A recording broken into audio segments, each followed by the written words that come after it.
Kabar kembalinya Anies Baswedan pada kontestasi Pilkada 2024 DKI Jakarta dinilai sebagai downgrade kapasitas politik.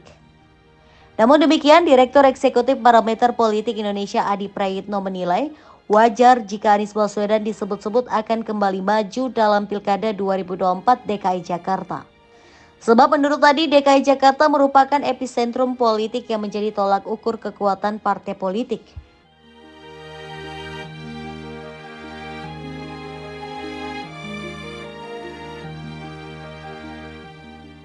Namun, dia menilai masih terlalu dini untuk membahas calon yang akan bertarung dalam Pilgub DKI Jakarta.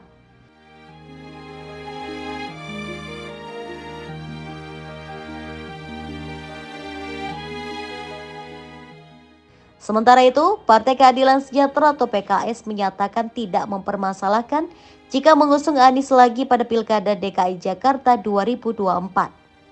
Apalagi PKS telah mendukung Anies saat dia menjadi Gubernur DKI Jakarta periode 2017 hingga 2022 dan saat dia maju dalam Pilpres 2024. Tapi PKS juga tidak menutup kemungkinan akan mencalonkan kadernya sendiri jika ada yang memiliki elektabilitas tinggi dalam survei. Mabruri mengatakan hingga saat ini PKS belum menyiapkan nama-nama yang akan diusung dalam Pilgub DKI. Menurutnya PKS masih menjaring nama-nama tokoh. Menanggapi hal itu, Partai Nasdem sebagai salah satu partai politik pengusung Anies di Pilpres 2024 menegaskan bahwa pihaknya masih menunggu pengumuman pemenang Pilpres.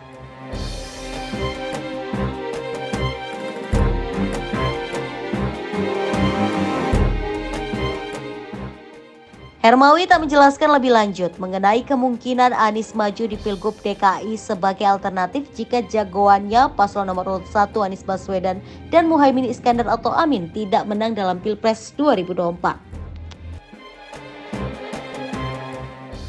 Ya, nama Anies memang belakangan santer diisukan bisa maju di kontestasi Pilgub DKI.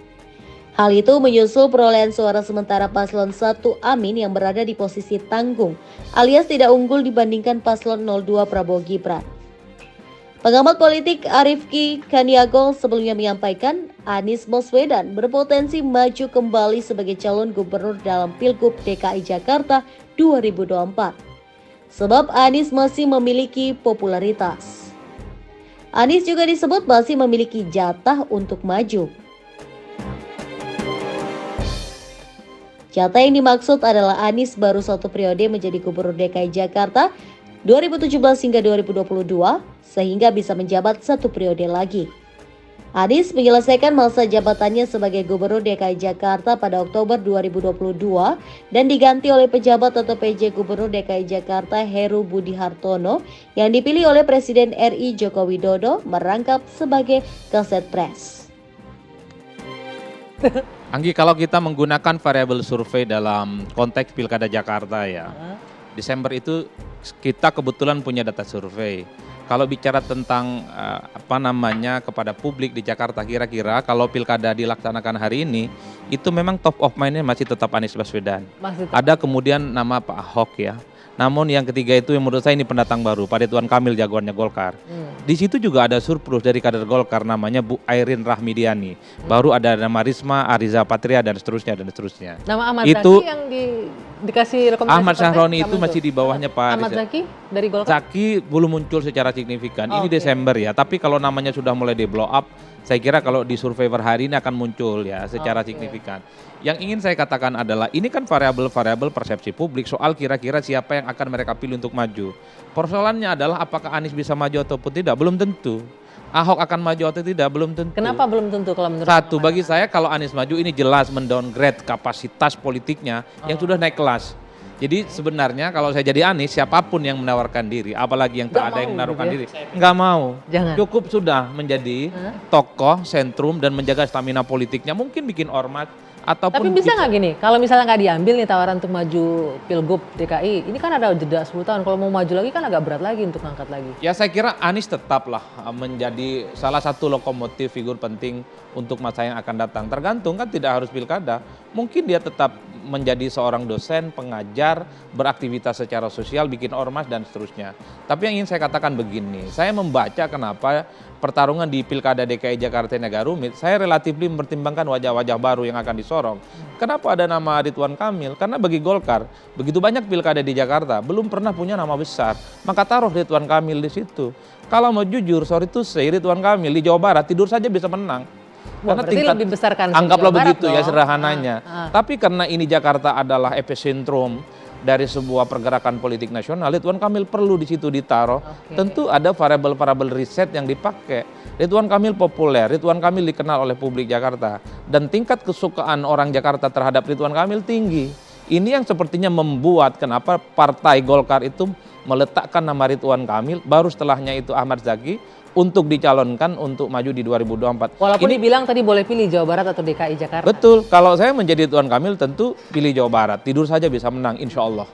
Kalau di Jakarta, Begitu, Bang yang Erwin. ingin saya katakan Bang, ini Jakarta kan mirip-mirip semak belukar ya. Banyak nama-nama besar di DKI ini justru bergelimpangan.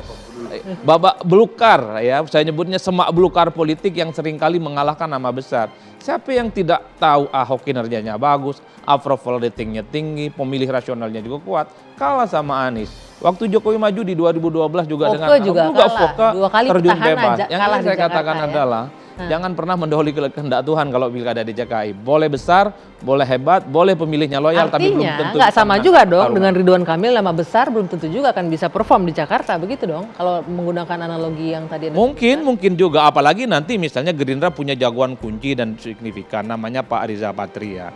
Jangan dikira Pak Riza Patria kalaupun toh di surveinya nggak terlampau muncul signifikan per hari ini, tapi karena Pak Riza itu adalah satu partai dengan Pak Prabowo yang mungkin akan jadi presiden di 2024 ini, itu bisa menjadi resultante yang akan membuat daya lecut signifikan di kemudian hari, dan mungkin akan menjadi daya magnet di mana partai-partai yang punya nama besar, calon-calonnya besar juga akan merapat ke Gerindra sebagai instrumen untuk berkoalisi. Oke, Dan sekarang termasuk ini pertanyaannya, Anggi, dari level oposisi misalnya PKS, jangan kira 17 kursi itu signifikan, hanya nambah 3 atau sampai 5 kursi PKS bisa maju. Ada 2 nama besar yang sepertinya saya mulai dengar dan intip-intip, selain Pak Mardhani Alisera, ada namanya Dr. Zulkifli Mansyah yang mantan gubernur NTB itu yang relatif juga mungkin landing di Jakarta. Tapi itu. kalau dibandingkan Pak Mardhani mana lebih dikenal publik? Kayaknya Mardhani lebih dikenal daripada Zulkifli. Itu teknis ya. PKS ini kan partai kader. Apa kata pimpinan partainya Sami Jalan, Awato? Nah tindakannya. di situ. Oke. Itulah pentingnya. Oleh karena itu ya kita perlu melihat PKS ini kapan mengusung kader intinya untuk bertanding di Jakarta. Kalau sebelumnya kan tak ada kader intinya. Ini orang lain aja yang diusung.